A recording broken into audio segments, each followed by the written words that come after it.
Hello, my beautiful souls. Welcome sa ating tarot reading sessions. Keep in mind, general reading po ito. Maring mag-resonate, maring hindi. Kunin nyo na lang po kung para sa inyo and leave the rest. Maring mag-shift ang energies or magkabalik na ng sitwasyon. Kaya, kayo na pong bahala kung saan kayo nakalugar sa reading natin. Okay, so let's see. Okay, so ito na naman tayo, no? Sa mga nagtatapos, maring isa kayo sa mga nag-clear ng mga karmic cycles ngayon, 2023.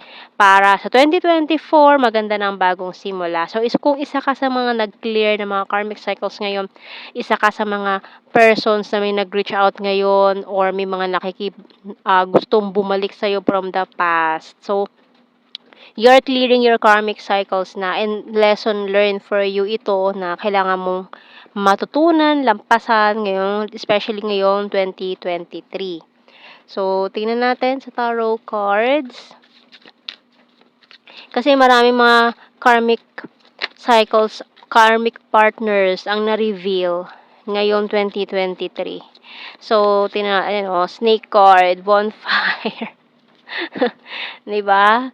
Tapos may knife pa tayo doon. So, very painful experience itong mga nangyaring ito.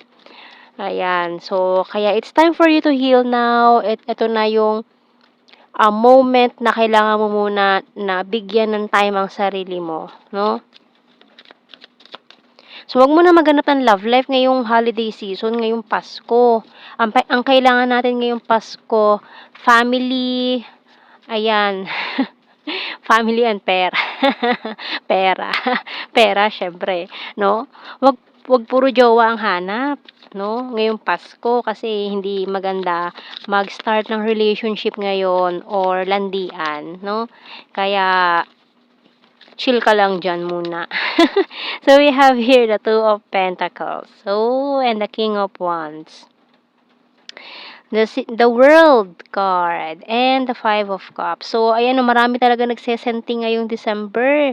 Maraming nag-e-emote, maraming mga malamig ang Pasko, sad ang Pasko dahil walang jowa, nag-break, nagkaroon ng clearing, ayan, clearing operation.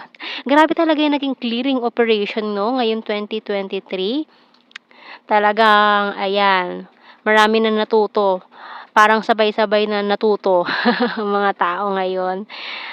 Okay, so we have here the Page of Swords, Ace of Pentacles, the Knight of Pentacles, and the Magician. Bottom card, Two of Swords. Ayan, so hindi mo na pwede mag-decide din ha, ayan with the Two of Pentacles. So, kung may mga nangrarasa ulit sa'yo dyan or minamadali ka sa decision making, wag muna ha. Sa January na lang ha, after na Mercury retrograde. Ayan. So, ibigay nyo muna itong holiday season para mag-relax. Go with your family, ganyan, loved ones. Wag muna lumandi, wag muna maghanap ng jowa, ayan, kasi hindi maganda sa ngayon. Kailangan mo na maghintay. Kaya ikalma nyo muna. Ayan.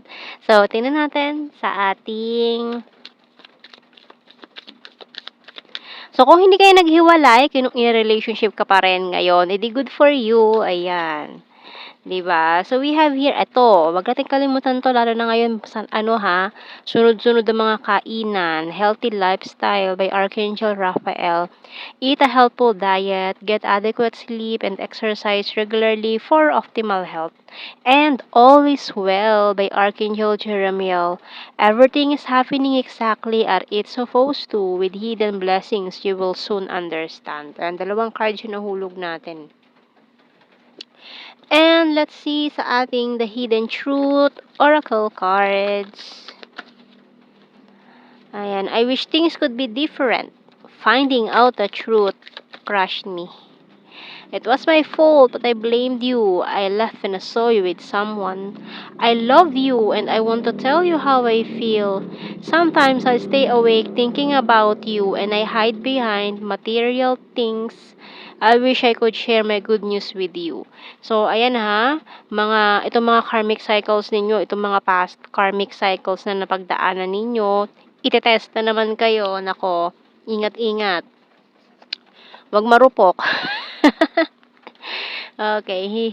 So, tingnan natin sa ating tarot messages, oracle cards.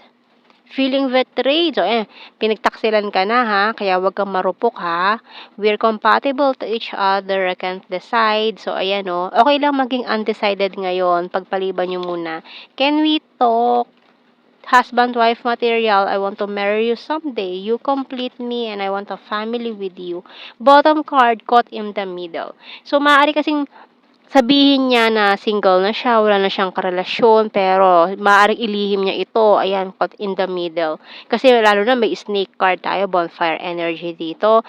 Nako, mukhang hindi totoo yung mga sasabihin na tong taong ito, or mamanipulahin ka lang, igagaslight, ganyan.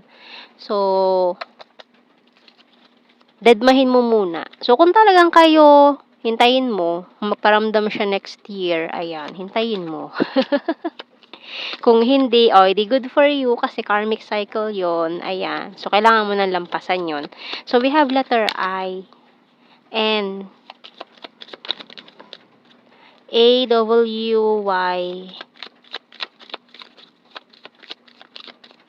letter M, Z, D, N, Nye. Okay. So, kuha tayo ng blue card. Confessions. Oh my God.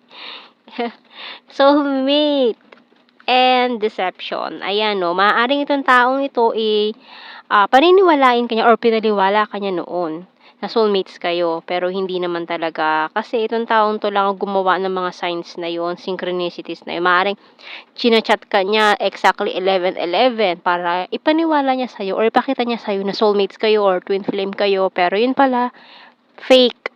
Yun pala, karmic. 'Di ba? Kakaloka. Maaaring minantimpula ka niya or ginaslight ka niya na ganito tayo, ganyan tayo, pero hindi naman pala. False, false twin flame. Kasi parang pinaniwala ka lang niya na ganun yung connection nyo, pero hindi. Ang ginawa niya is pinagtaksilan ka lang, niloko ka lang, di ba? Pinaniwala ka niya na ikaw lang, pero may other person. Maaaring sinabi niya, hiwalay na kami, pero hindi pa. Nako. Tingnan natin general signs and messages. So, lilinlangin ka lang nitong taong ito, sinasabi ko sa'yo. Kaya wag muna kayong mag-accept ng mga excess ngayon, ha? Ayan. Kasi maraming mga magbabalik ngayon ay not true, or kailangan mo na talaga lampasan. So, talagang, blessings in disguise, itong Mercury retrograde na to. Kasi i-reveal nitong Mercury retrograde. Ano ba yan?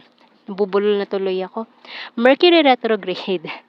Ang mga kailangan mo nang matutunan, no? So, we have here, ayan, sarcastic. Animal lover. Navor, number 4. Aries, September. Virgo. 9 and tong isa, very loyal. December, earth sign, Taurus, Virgo, Capricorn. 7, fire sign, Aries, Leo, Sagittarius. Luzon, sexy body, Visayas, cute and chubby, food lover. Ayan wag tayong marupok, ha? Ayan, good heart. Amazing and chaser. Hindi mo na pwede maghabol. So, ayan ang ating reading, my beautiful souls. Thank you for watching. Take care and God bless. See you in our next reading, guys. Bye-bye.